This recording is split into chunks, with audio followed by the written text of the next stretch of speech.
हवा से बात करता हुआ।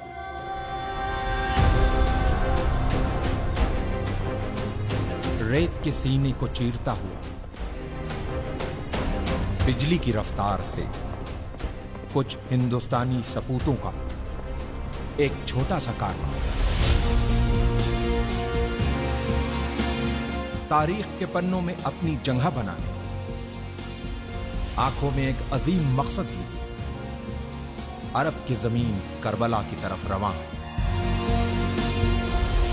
हल मिन नासिरिन यंसुरना। नबी मोहम्मद साहब के नवासे इमाम हुसैन ने जब करबला में इंसानियत से यह सवाल किया,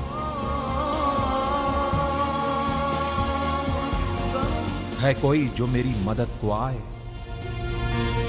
इतिहास ने देखा कि इंसानियत से किए गए इस सवाल के जवाब में इमाम की मदद के लिए अपने घरों से जो हक परस्त निकले, वो रसूल का कलमा पढ़ने वाले मुसलमानों के साथ साथ कांधे पे जनेऊ डाले, माथे पे तिलक लगाए कुछ हिंदुस्तानी ब्राह्मण भी थे।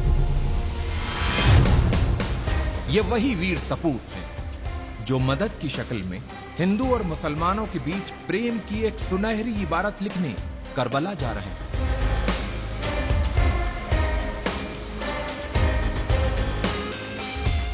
जालिम बादशाह यजीद अपनी हुकूमत के नशे में चूर होके इंसानियत का चेहरा बिगाड़ देना चाहता था,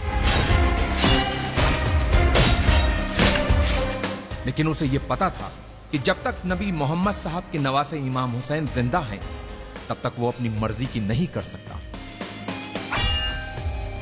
उसके इसी डर ने इमाम हुसैन को उनके परिवार के साथ करबला में घेर के उनसे अपनी हुकूमत के सामने सर झुकाने को कहा। जियो और जीने दो की जिंदा मिसाल पेश करते हुए इमाम हुसैन ने यजीद के सामने एक पेशकश रखी कि अगर तुमको मुझसे कोई खतरा हो तो मुझे रास्ता दे दो ताकि मैं हिंदुस्तान चला जाऊं।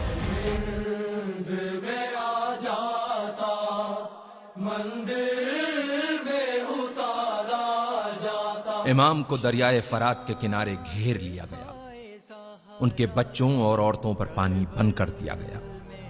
यह सब जुल्म यजीद के खत मिलने के बाद इब्ने जियाद ने इमाम हुसैन पे किए। इमाम की तरफ से भी खत लिखे गए। कहते हैं कि लोग मुसीबत में अपनों को याद करते हैं या फिर मुसीबत में जो साथ दे वही अपना होता। इमाम हुसैन ने अपने बचपन के दोस्त हबीब को खत लिखकर मदद को बुलाया और दूसरा खत करबला से दूर, बहुत दूर भारत के एक हिंदू राजा के नाम लिखा गया। इमाम हुसैन के बेटे अली इब्ने हुसैन ने अपने भाई भारत के राजा समुद्रगुप्त के नाम लिखा था यह खत। सुनने में अटपटा लगने वाले इस रिश्ते का इतिहास गवाह है। लगभग 1400 साल पहले की बात है। ईरान के बादशाह जो पारसी मजहब से थे, उनके दो बेटियां थी, मेहरबानो और शहरबानो। मेहरबानो का विवाह भारत के राजा चंद्रगुप्त से हुआ और रानी का नाम मेहरबानो से बदलकर चंद्रलेखा रखा गया। और कुछ वर्षों बाद चंद्रलेखा की छोटी बहन शहरबानो की शादी इमाम हुसैन से हुई। चंद्रलेखा और चंद्रगुप्त के बेटे समुद्रगुप्त उस समय राजा थे जब उन्हें अपने मौसेरे भाई अली इब्ने हुसैन का पत्र मिला।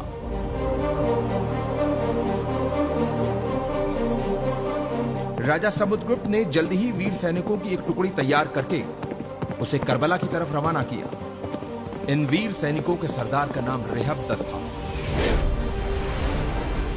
जो एक मोहियाल ब्राह्मण थे। अफसोस, जब रेहबदत अपनी सेना के साथ करबला पहुंचे तो इमाम हुसैन को शहीद किया जा चुका था। यह जान इन ब्राह्मणों का दिल टूट गया और जोश में अपनी तलवारों को अपने गलों पर रख लिया कि जिसकी जान बचाने आए थे, जब वही नहीं बचा तो अब हम जी के क्या करेंगे। लेकिन इमाम के चाहने वाले अरब के वीर योद्धा जनाबे मुख्तार के मना करने पे इन वीर सैनिकों ने अपनी तलवारों को अपने गलों से हटाया और मुख्तार के साथ मिलके खूने इमाम हुसैन का बदला लेने के मकसद से दुश्मनों से एक यादगार युद्ध किया और उन्हें हिंदुस्तानी तलवार के जौहर दिखाए।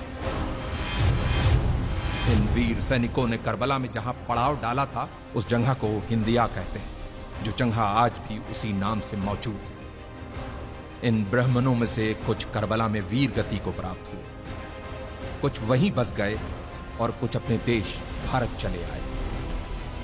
इतिहास इन वीर ब्राह्मणों को हुसैनी ब्राह्मण के नाम से जानता है।